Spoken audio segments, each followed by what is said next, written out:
शाम नौकरी से वापसी पर बोझल कदमों से घर आया। काम की थकन से पूरा बदन दुख रहा था। आते ही अपने बिस्तर पर लेट गया।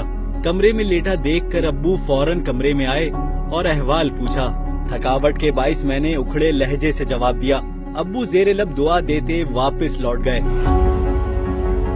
थोड़ी देर बाद कमरे में बेगम आई तो मैंने पूछा, बच्चे कहाँ हैं? बहुत थका हुआ हूँ, अपने जिगर गोशों को देखूंगा तो सारी थकन उतर जाएगी।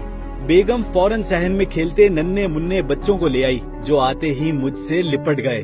मैं भी बच्चों के चेहरे देखकर अपनी सारी थकन भूल बैठा।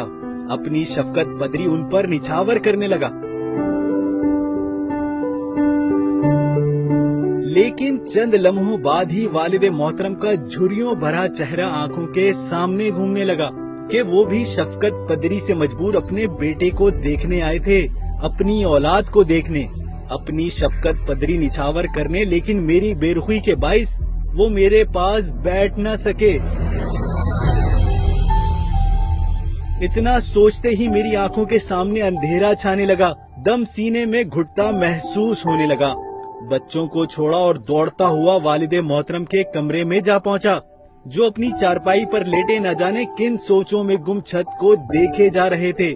मैं उनकी चारपाई पर उनके कदमों में जा बैठा और उनकी टांगे दबाने लगा। अब्बू फौरन उठे और मुझे सीने से लगा लिया। ना जाने क्यों हम बाप बेटा फूट फूट कर रोने लगे।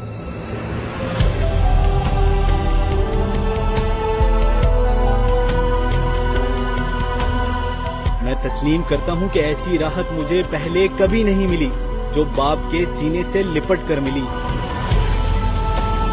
दोस्तों, हम अपने पैसों से सब कुछ खरीद सकते हैं सिवाय माँ बाप की खुशियों के। पैसा तो हमारे माँ बाप ने भी सारी जिंदगी कमाया और हंसते हंसते हम सब पर लुटा दिया, ये जानते हुए भी कि वो कल बूढ़े हो जाएंगे। लेकिन अपने बुढ़ापे के लिए कुछ ना बचाया। आप सबसे दरख्वास्त है कि चंद लम्हे अपने माँ बाप के पास बैठ जाया करो।